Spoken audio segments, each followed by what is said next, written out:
Hi, this is Phil Dworsky. I'm at the Synopsys booth at the 50th DAC, and I'm joined by George Lattimore and Ron Moore from ARM, the Physical IP division.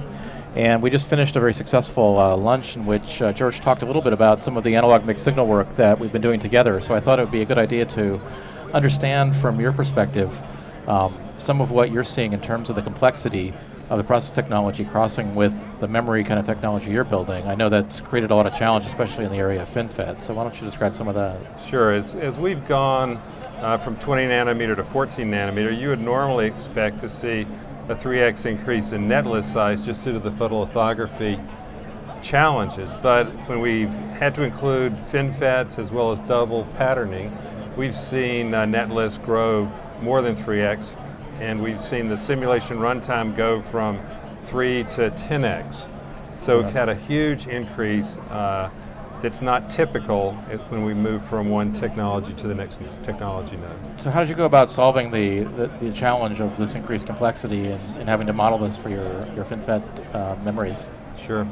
Well, I think collaboration with Synopsys was absolutely critical.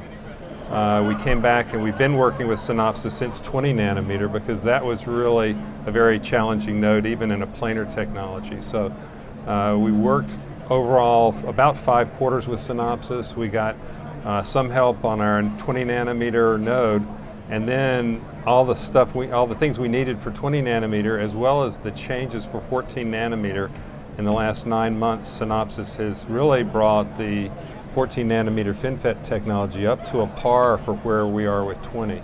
So they've done that by doing a table mode with the model. They've done a better job recognizing the RC networks, reducing those.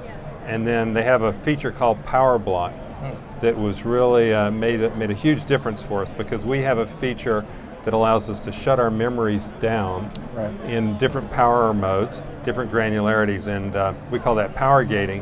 It's basically shutting off power to certain peripheral circuits.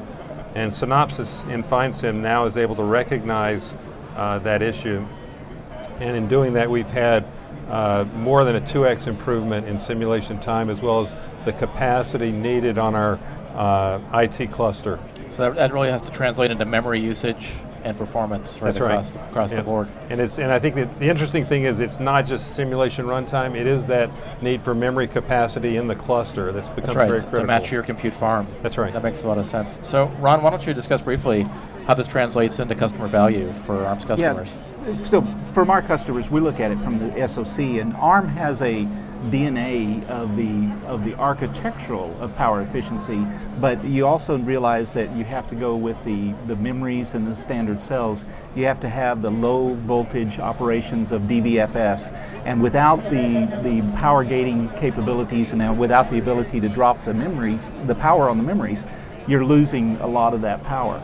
And coming back to the evaluation, we had to have the ability to validate these memories for our customers in a very, very small tolerance and margin it to where it'll work with the SoC. And I think also the early availability of IP in this advanced process technology is probably a key issue here as well. Yeah, collaboration is one of those things that everybody talks about, but you have to really do a lot of work. George made a point that it was a year to get all these problems solved, and then new problems arrived. So we have to keep it going. That's right. Well, thanks for collaborating. Thanks for joining us at DAC, and wish you a great DAC event going on. Glad to be here. Thanks, Thank you. Bye, guys.